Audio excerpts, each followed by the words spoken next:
Good morning, everyone. This is class 10 science. Today our topic will be chemical properties of ethanoic acid. So yesterday class we have finished with ethanol chemical properties.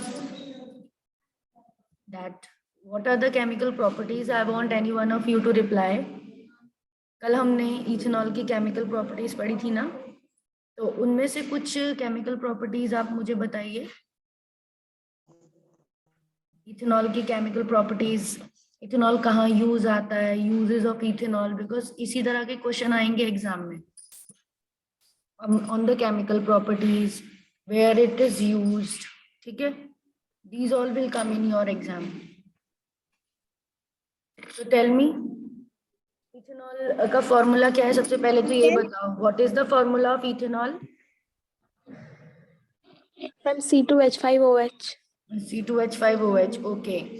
And what are its two uses? Tell me any of its two uses. Ma'am, first of all, ethanol has no color. It has no color, okay. And ma'am, having it remains in the liquid form at room temperature. Yeah, ma'am, it is volatile also. It can convert in vapor if kept open. Or ma'am, having pungent smell also. Pungent smell. And what is it? We can say where we can use it otherwise. These are physical properties: color, smell, okay, boiling point, melting point. These are physical properties of the Ester. compound. But what about its use? Where is it? You can use it in the preparation of Ester. It is used in the preparation of ester with ethanoic acid. जब हम इन दोनों को react करवा देते तो ester बनता है। ये सही है। Used in medicines. मेडिसिन में यूज होती हैं। Very good. Just like cough syrups and tincture iodine. Tincture iodine में, कफ सिरप में, एंटीसेप्टिक सॉल्यूशंस में यूज होती है। आप देख पा रहे हो, स्क्रीन शेयर की है आपको मैंने, चैप्टर 4 शेयर किया है। Are you able to see it? Yes, ma'am. Okay. So we will be continuing from where we have left yesterday. ये सब हो गया था।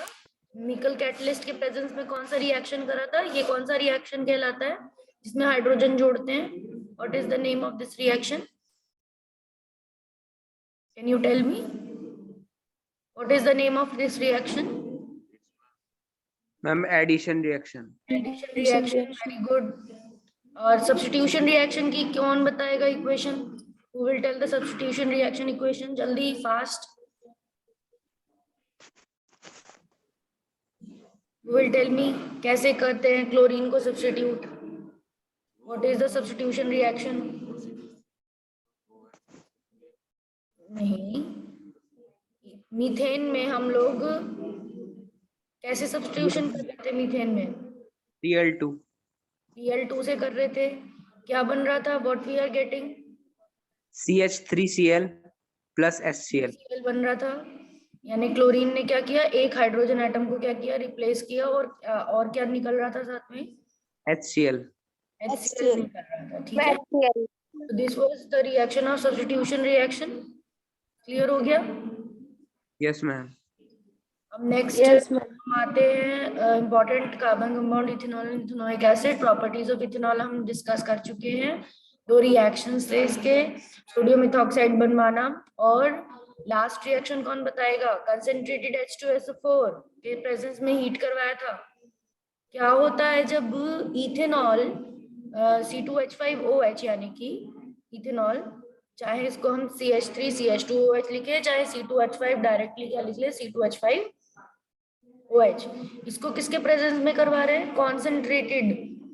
कॉन्सेंट्रेटेड H2SO4 के फॉर्म में क्या करवा रहे हैं? हीट। क्या बना देता है ये? क्या हो जाता है इसमें फिर?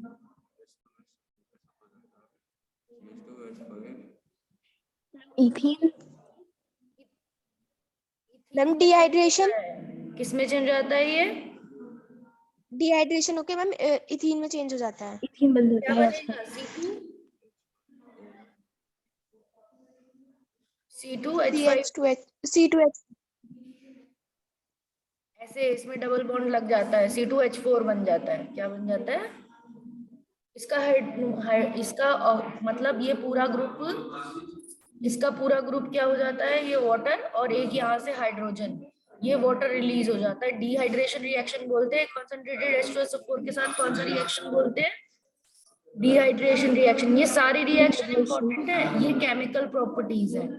ये दोनों जो रिएक्शन है, एक सोडियम इथॉक्साइड बनाना और एक इथीन बनाना डिहाइड्रेशन करा के, ये दोनों कौन से रिएक्शन कहलाएंगे? अल्कोहल के केमिकल रिएक्शंस, केमिकल प्रॉपर्टीज क्या कहलाएंगी? केमिकल अगर क्वेश्चन आ जाए केमिकल प्रॉपर्टीज बताओ तो यही बताना आप।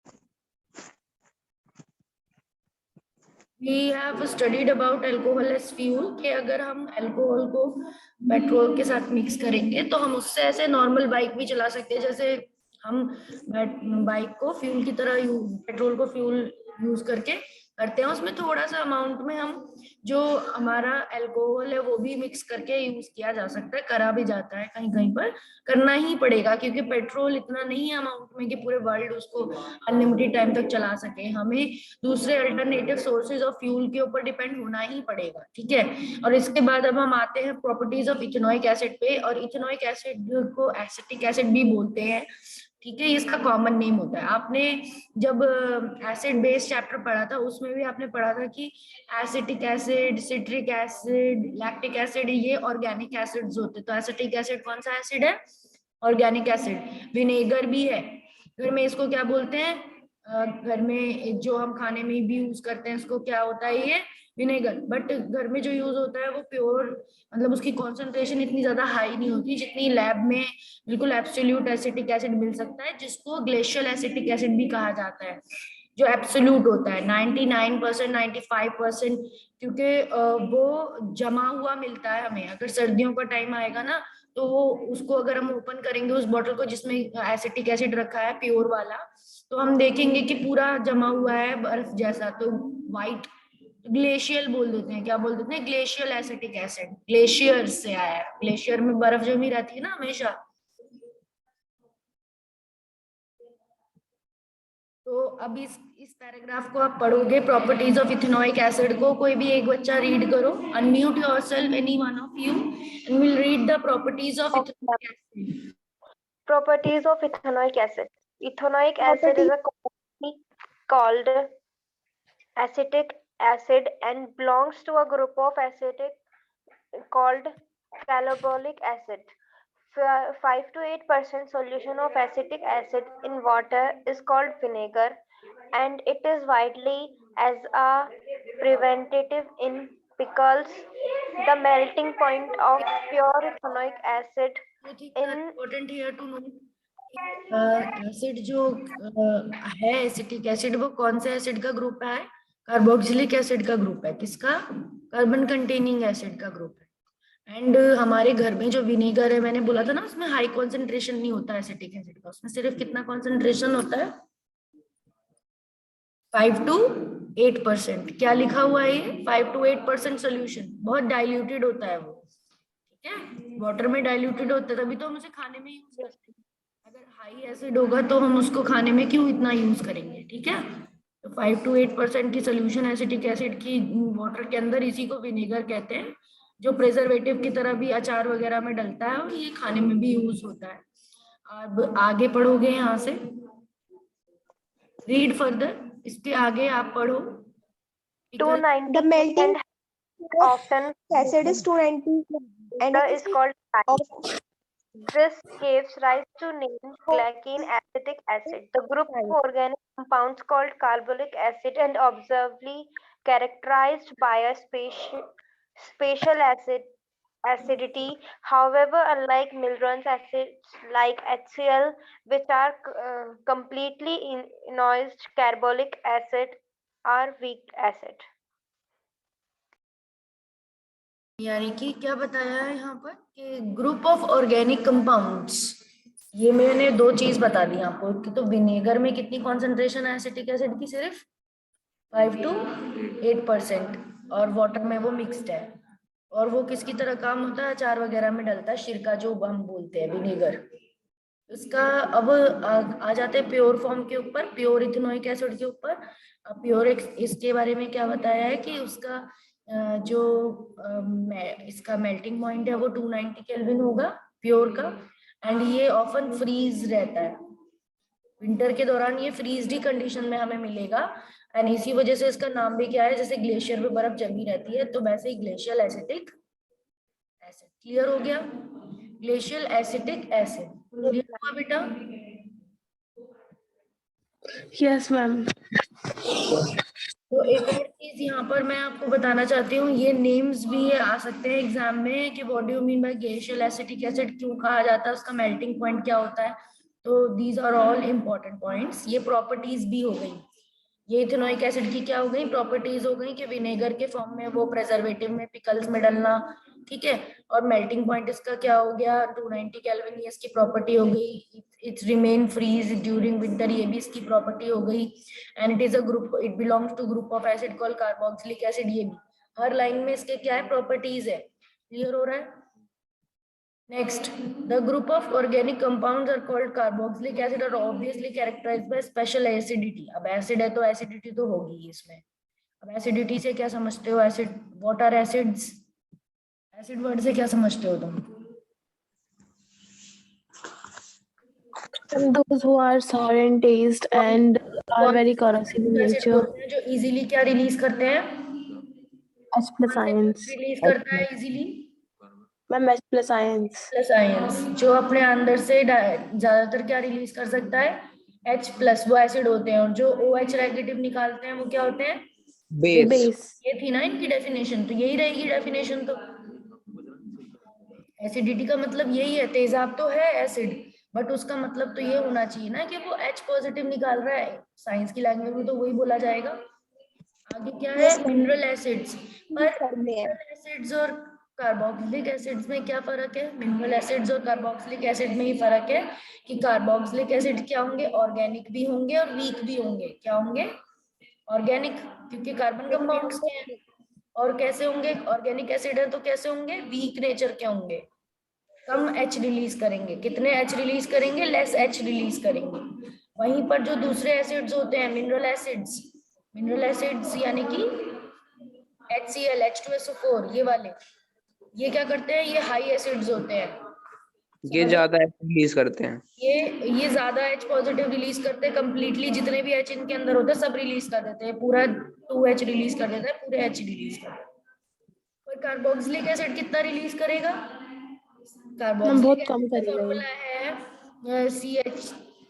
CH3COOH, ये कार्बोक्सिलिक एसिड का फॉर्मूला है। इसमें से सिर्फ ये वाला H रिलीज करेगा, ये बस, ओनली दिस वन। ये 3 H रिमूव नहीं करेगा, they will not remove this 3, but सिर्फ कौन सा H रिलीज करेगा, लास्ट वाला। समझ रहे हो? Yes ma'am. तो ये मिनरल एसिड तो कंप्लीटली आयोनाइज हो जाते हैं जैसे HCl, but carboxylic acid weak acid होने की वजह से कंप्लीटली आयोनाइज नहीं होता। क्लियर हो गया? Yes ma'am. Yes ma'am. Yes, ma'am. कोई बच्चा एक एक्टिविटी पढ़ोगे, 4.7 एक्टिविटी पढ़ो। Okay ma'am. Compare the pH of dilute acetic acid and dilute hydrochloric acid using both litmus paper and universal indicator. Are both acids indicated by the litmus test? Does the universal indicator show them as equally strong acids? क्या बता रही है activity कि हमें hydrochloric acid और acetic acid दोनों को litmus paper से क्या करना है, टेस्ट। तो कौन सा लिटमस पेपर यूज करना पड़ेगा हमें? ब्लू यूज करना पड़ेगा। ब्लू में डालते ही क्या हो जाना चाहिए? रेड हो जाना रेड। चाहिए। रेड हो जाना चाहिए। ठीक है, तो ये पूछ रहा है नेक्स्ट में क्वेश्चन के क्या दोनों एसिड लिटमस टेस्ट देंगे? No ma'am. नहीं देंगे दोनों एसिड्स। तो फिर वो एसिड्स ही क्यों हुए अगर वो लिटमस टेस्ट नहीं देंगे? तो दोनों एसिड लिटमस टेस्ट देंगे बट इक्वली नहीं देंगे। इक्वली मतलब इक्वल कलर का स्ट्रेंथ नहीं होगा, एक में हल्का रेड होगा, एक में HCl में ज्यादा रेड हो जाएगा और जो कार्बोक्सिलिक एसिड है उसमें रेड बहुत कम होगा। यस। अब आगे नेक्स्ट 4.8 एक्टिविटी पढ़ो। Read 4.8 activity. Okay, ma'am. Take 1 milliliter ethyl absolute ethyl and alcohol and 1 milliliter glacier acetic acid along with a few drops of concentrated sulfuric acid in a test tube. Warm in a water bath for at least 5 minutes as shown in figure 4.11. Pour into a beaker containing 20 to 50 milliliter of water and smell the resulting mixture. Okay. So take 1 ml of ethanol, 1 ml of glacial acetic acid, 2 drops of sulfuric acid। Test tube में इतनी सारी चीजें लेनी है। Test tube containing reaction mixture. इस reaction mixture में इसके अंदर बहुत सारी चीजें, 3 चीजें हैं। कौन सी? इथेनॉल भी है और क्या क्या है? इथेनॉल है, कॉन्सेंट्रेटेड H2SO4 की ड्रॉप्स है कुछ, और क्या है? और एसिटिक एसिड है। Clear? Acetic acid. Excuse me, ma'am. Yes. Ma'am ये ग्लेशियल एसिटिक एसिड क्या होता है? सर्दियों में यही एसिटिक एसिड जो 100% है, जिसमें कंसंट्रेशन एसिटिक एसिड की ज्यादा होती है, वो फ्रीज्ड कंडीशन में रहता है, जैसे ग्लेशियर्स रहते हैं बर्फ की तरह फ्रीज्ड। और अगर हम इसकी बोतल खोले तो ये व्हाइट कलर का जमा हुआ दिखता है, इसीलिए इसका नाम ग्लेशियल एसिटिक एसिड बोला जाता है। Clear? Yes, ma'am. The beaker containing 20 to 50 ml of water and smell the resulting mixture। Warm करना है इसे वाटर बाथ में, इन सारी चीजों को मिलाकर acetic acid, ethanol, concentrated H2S, ये सब मिला लिया। 1 ml ग्लेशियल एसिटिक ले लिया, 1 ml इथेनॉल ले ली, और कुछ ड्रॉप्स क्या ले ली, कॉन्सेंट्रेटेड H2SO4 की, और उन्हें वाटर बाथ में, कल भी बताया था वाटर बाथ ऐसा होता है कि आप डायरेक्टली तो पानी को गर्म कर रहे होते हो, तो इस बीकर में पानी है डायरेक्टली, वाटर तो डायरेक्टली गर्म हो रहा है, बट जो टेस्ट ट्यूब का मिक्सचर है, रिएक्शन मिक्सचर, वो इस गर्म पानी से हीट हो रहा है। तो इस तरह की इनडायरेक्ट हीटिंग को क्या बोलते हैं? Water bath. क्या बोलते हैं?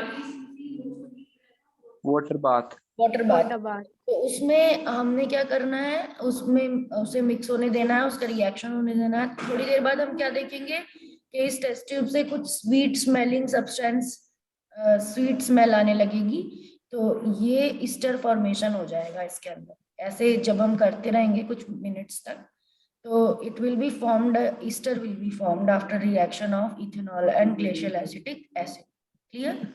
Easter will be formed. This step is known as esterification reaction. Reaction को क्या कहते हैं?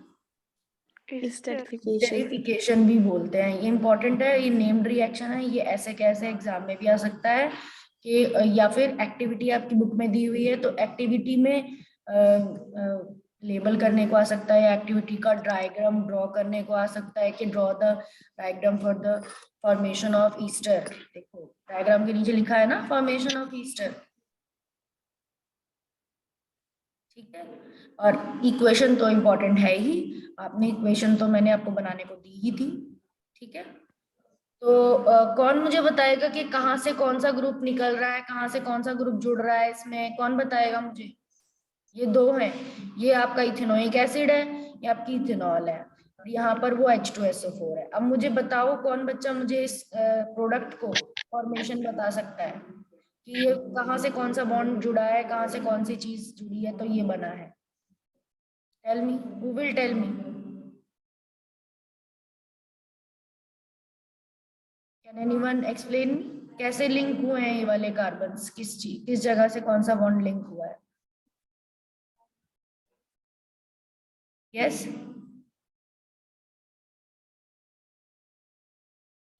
एनीवन वांट टू एक्सप्लेन कैसे रिएक्शन हुआ इन दोनों के बीच में?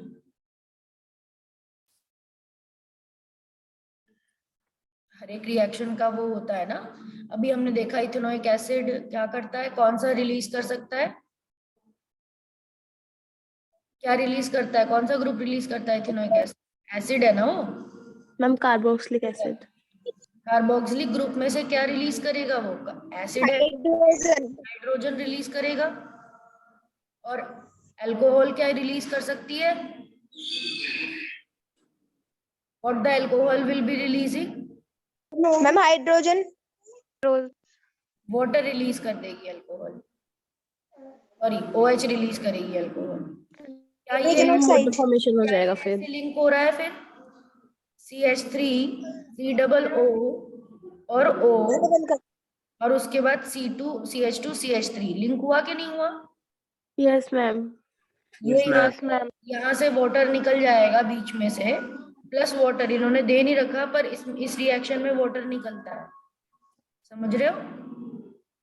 वाटर रिलीज होता है, अल्कोहल से OH चला जाता है और एसिड से क्या चली जाती है? H चला जाता है और ये आपस में रिवर्स होके घूमकर यहाँ अटैच हो जाती है। CH2 CH3 यहाँ अटैच हो जाती है। ये जो ग्रुप है इथाइल ग्रुप, ये इसमें लग जाता है इथेनोइट ग्रुप में। इथाइल ग्रुप इथेनोइट ग्रुप में लग जाता है, ये इथेनोइट ग्रुप है, ठीक है? तो ethanoate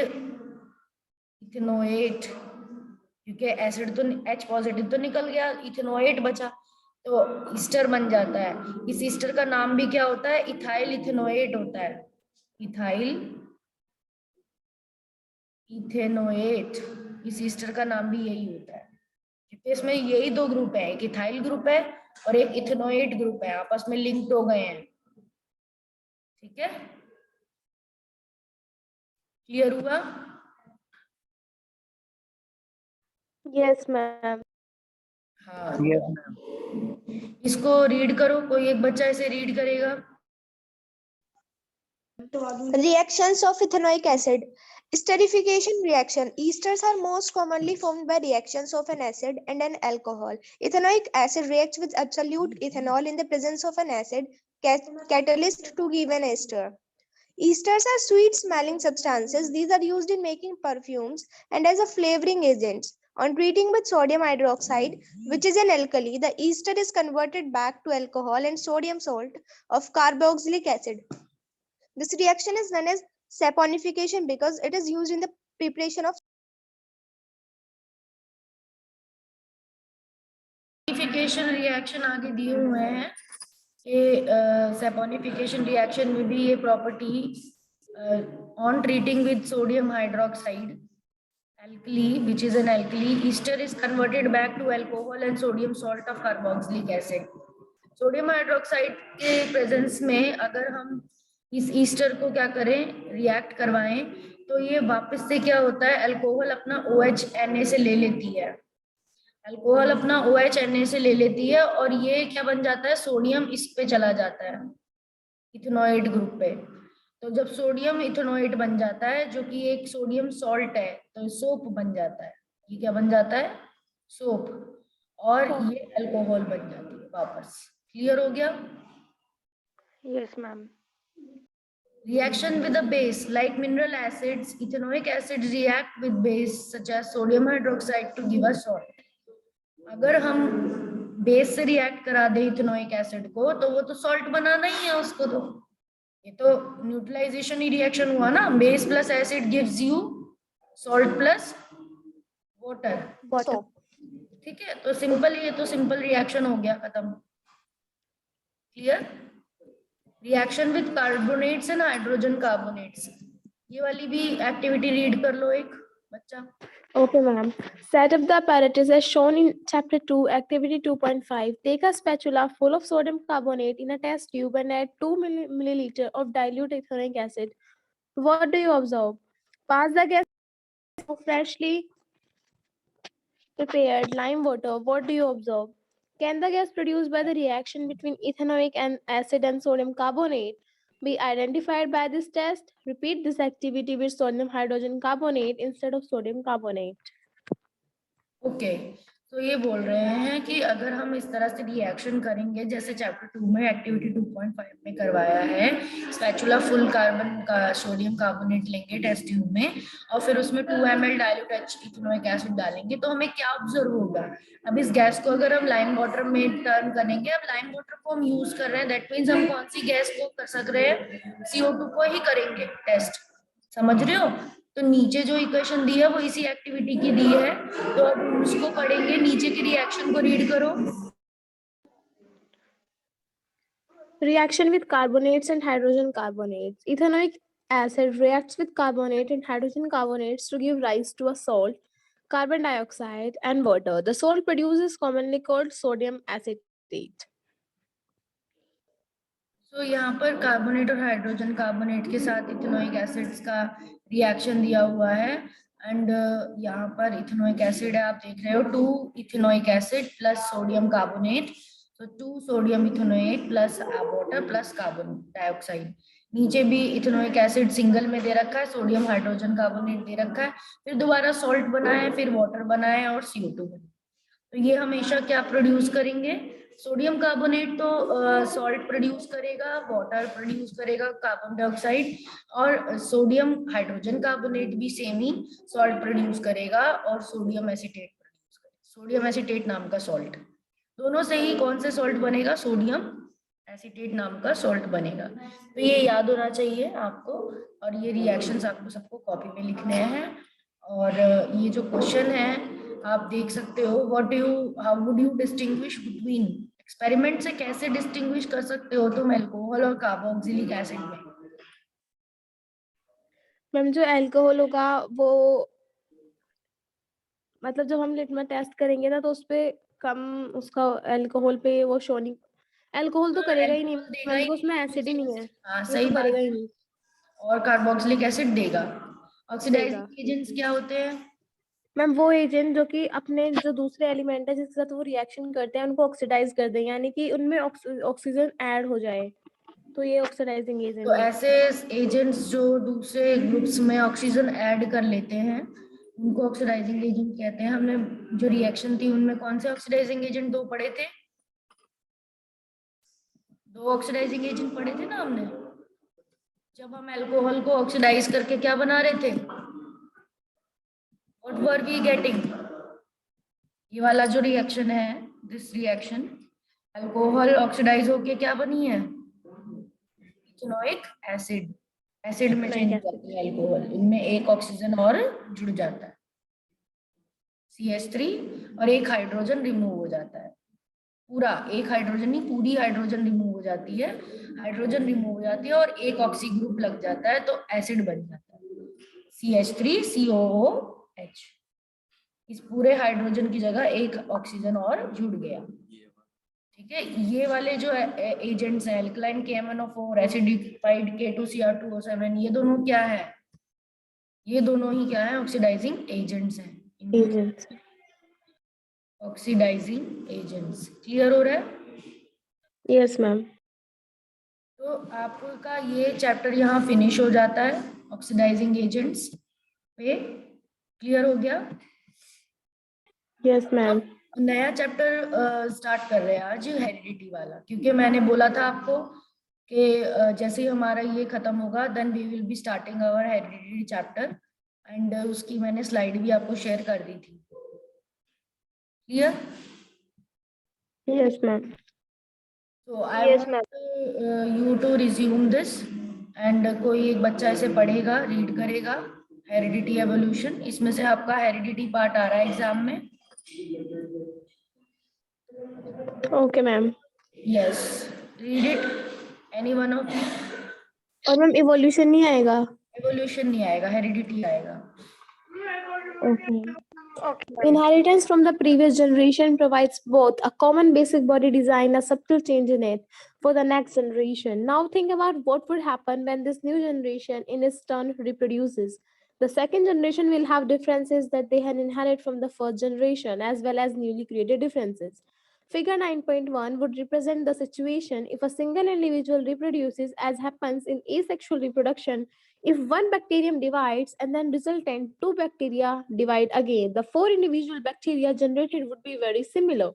There would be only minor difference between them generated due to small inaccuracies in DNA copying. However, if sexual reproduction is involved, even greater diversity will be generated, as we will see when we discuss the rules of inheritance.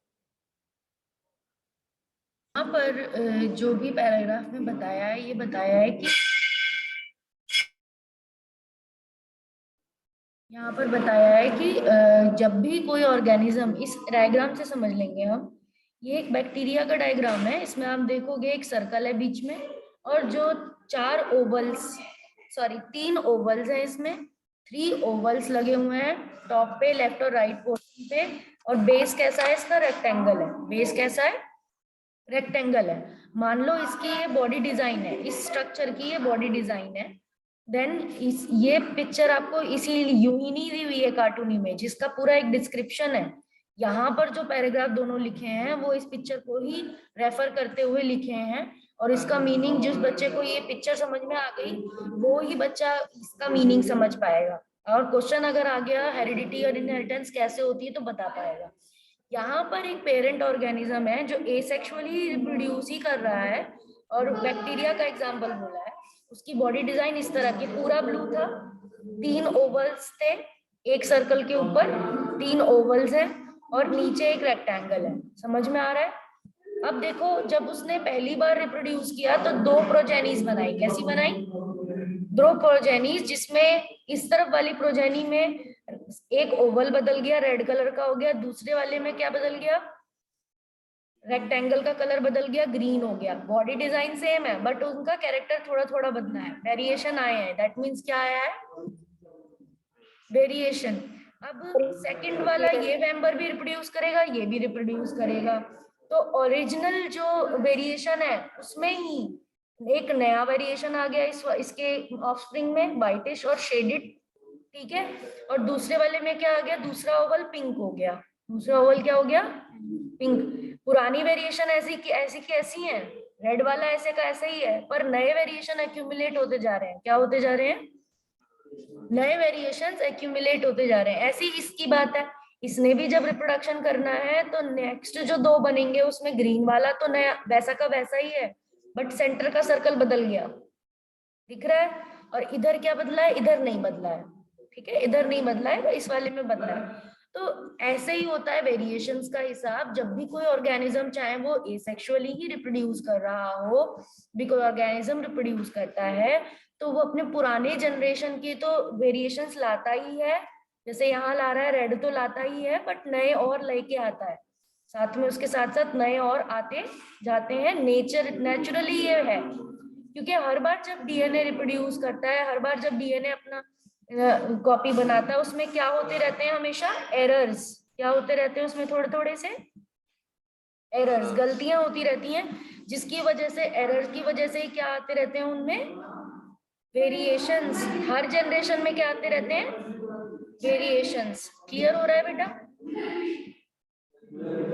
ये point clear हुआ? ये diagram clear हुआ सबको? Yes, ma'am.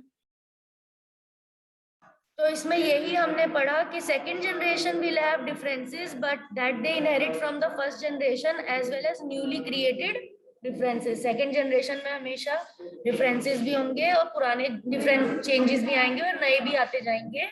9.1 यही situation बता रही है जिसमें सिंगल इंडिविजुअल एसेक्सुअली रिप्रोड्यूस कर रहा है। अगर एक बैक्टीरिया डिवाइड हो रहा है तो 2 बैक्टीरिया बन रहे हैं, वो और फर्दर 4 में डिवाइड होंगे और उनके अंदर थोड़े थोड़े डिफरेंसेस आते रहेंगे due to small inaccuracies in the DNA copying. And अगर सेक्सुअल रिप्रोडक्शन होता तो ज्यादा होते, यही वेरिएशंस क्या होते? फिर ज्यादा अमाउंट में आते, एंड फिर यही हमारी इनहेरिटेंस का रूल होता है। What is this? This is the inheritance rule.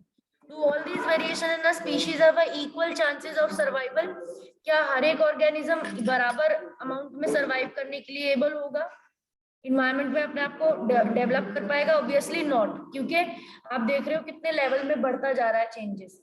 तो ऐसा भी हो सकता है कि कोई ऑर्गेनिज्म ऐसी वेरिएशंस ले आए अपने अंदर जो कि किल हो जाए, not able to adapt, depending on the nature of variation, variation के नेचर पे, डिफरेंट इंडिविजुअल के वेरिएशन के नेचर पे, either they will be surviving और they will B dying.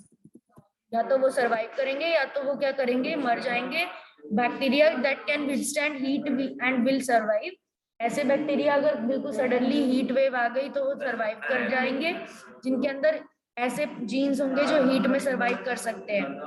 And जो वेरिएशंस ऐसे नहीं होंगे, हीट में सर्वाइव नहीं कर पाएंगे एनवायरमेंटल फैक्टर्स को, तो वो डाई हो जाएंगे। तो लास्ट लाइन बहुत इंपॉर्टेंट है, selection of variants by environmental factors form the basis of evolutionary process। evolution में यही रोल प्ले करता है वेरिएशंस। हम एवोल्यूशन का पार्ट डिडक्ट हो चुका है इसलिए उसको डिस्कस नहीं कर रहे, बट हमें ये पता होना चाहिए कि variation is only the source of evolution. Variations he raw material होते हैं एवोल्यूशन के। जब नई स्पीशीज बनती है तो वो वेरिएशन की वजह से ही बनती है। वेरिएशंस आर वेरी इंपॉर्टेंट, ठीक है, वेरिएशंस आर स्टार थिंग। अगर क्वेश्चन देखें, if a trait A trait अगर 10% पॉपुलेशन में एग्जिस्ट कर रहा है पर बी ट्रेट अगर उसी जगह 60 में फैल चुका है, तो इनमें से कौन सा ट्रेट पहले आया था? ए वाला वेरिएशन पहले आया था या बी वाला वेरिएशन पहले आया है? ये क्वेश्चन है। तो क्या होगा आपका answer? What will be your answer? A वाला पहले आया था। ये वाला कम फैला है अभी तक, और आपको पता है वेरिएशंस को स्प्रेड होने में भी क्या लगते हैं, generation after generation, generation after time. तो जो ज्यादा फैल चुका है 60% में है सेम पॉपुलेशन में, वो ट्रेट पहले आया है, तो बी ट्रेट पहले आएगा। How does creation of variation promote survival? कैसे क्रिएशन ऑफ वेरिएशन सर्वाइवल को प्रमोट करता है? अगर तुम्हारे अंदर नई नई चीज आते रहता है तो वो अपने माहौल के हिसाब से वो अडेप्ट हो जाता है टाइम में। हाँ, टाइम के हिसाब से चेंजेस आना जरूरी है, क्योंकि इन्वायरमेंट चेंज होता रहता है, और यही सिलेक्शन, वेरिएशंस के ऊपर ही सिलेक्शन होता है, जिसकी वजह से इवोल्यूशन होती है, जिसकी वजह से क्या होता है, इवोल्यूशन हो सकती है, ये सर्वाइवल हो सकता है। Clear? Yes ma'am. Yes ma'am.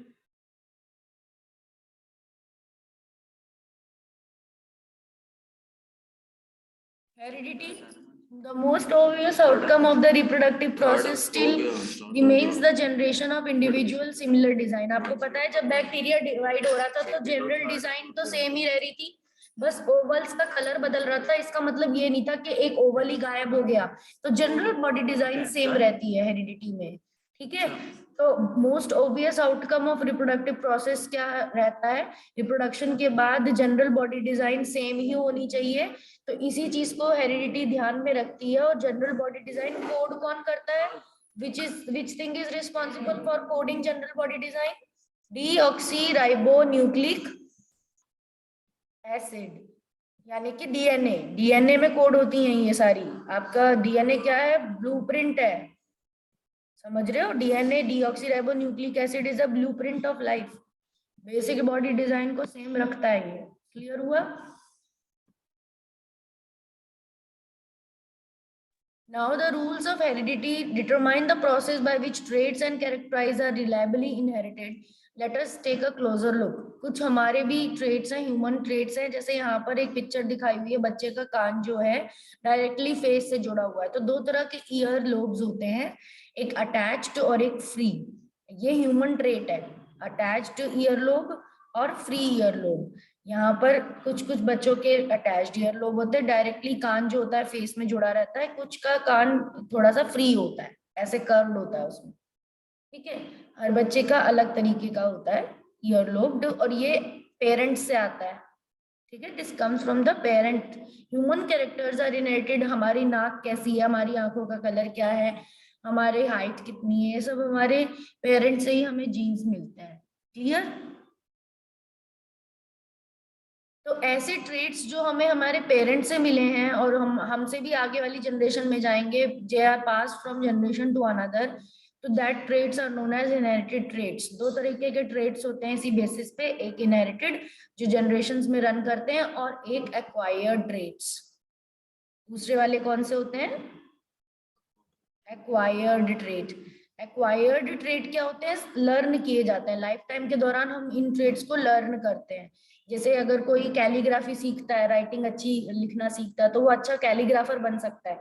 वो अपने जिंदगी के दौरान उसने अच्छी अच्छी सुंदर हैंडराइटिंग लिखी, इस वजह से उसने पूरा कोर्स किया उसके ऊपर, फिर उसको अक्वायर हुआ वो ट्रेट, और उसके जीन्स में नहीं था, वो लर्न ट्रेट है। बट एक ट्रेट जो उसकी आई का कलर है, उसके हेयर का कलर है, उसकी हाइट है, वो कौन से ट्रेट है जिसे पेरेंट्स से मिले हैं? इनहेरिटेड। क्लियर हो रहा है बेटा? इनहेरिटेड ट्रेट्स और एक्वायर्ड ट्रेट्स का पॉइंट क्लियर हुआ आपको? जो पेरेंट्स से मिलते हैं वो कौन से ट्रेट होते हैं? Ma'am inherited.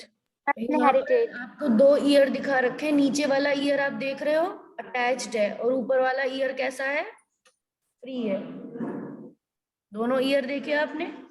ऐसे ही एक्टिविटी आपको बोल रखी है कि आपको अपने क्लास के बच्चों के ईयर देखकर बताना है अटैच्ड है कि फ्री है।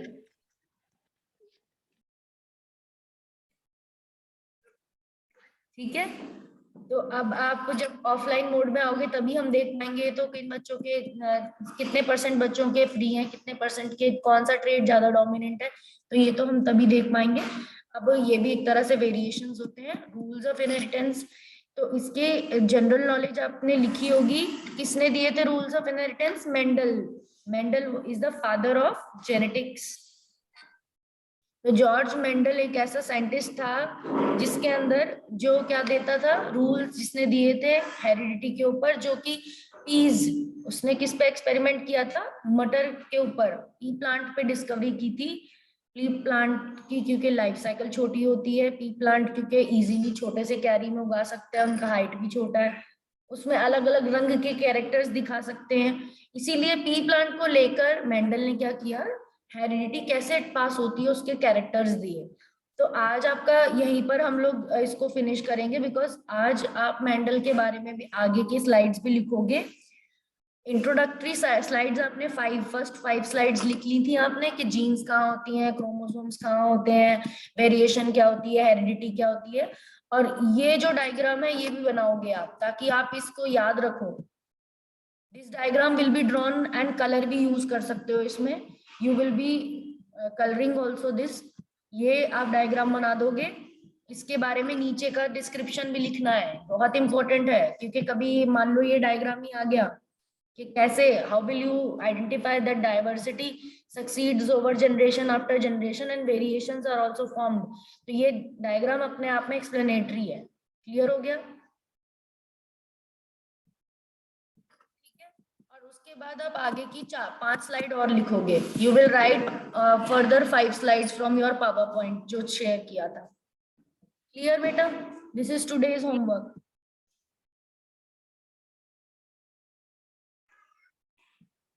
ट्रेट्स मतलब कैरेक्टर्स ही होते हैं, जैसे कान का ये बताया ना, एक जुड़ा हुआ कान है बिल्कुल फेस से, और अक्षर ट्रेट्स का मतलब कैरेक्टर्स होता है, जैसे कान का शेप है। यहाँ पर 2 तरह के कान दिखा रखे हैं ना, ईयर्स, एक में अटैच दिखा रखा है डायरेक्टली फेस से, और एक में फ्री दिखा रखा है। ठीक है, तो फ्री कान है या फिर अटैच्ड कान है, वो ट्रेट है, दैट इज अ ट्रेट। 2 तरह के ट्रेट हो गए, एक पेरेंट से आता है, जैसे ये दोनों हैं, ये पेरेंट से हमें मिलती हैं ये ट्रेट, और एक मैंने बताया कि कोई पेंटर है, कोई डांसर है, तो वो उसने स्किल क्या करी है, वो उसने सीखी है, तो उसकी पेंटिंग उसकी कैसी ट्रेट हो गई, एक्वायर्ड ट्रेट हो गई। वो जो सीखे जाते हैं ट्रेड्स लाइफ टाइम के दौरान हम सीखते हैं, स्विमर है कोई बहुत अच्छा, तो उसने स्विमिंग की कैरेक्टर अपने अंदर डेवलप किया है लर्न करके, तो वो एक्वायर्ड ट्रेट होता है। So I will end the class here. Everyone will do the work. Okay. So you will draw the picture 9.1 and write it this description. You will write 5 more slides from your PowerPoint. define heredity, define two types of traits, inherited and acquired. ठीक है, this homework I will be giving to you. With this I am going to end the class.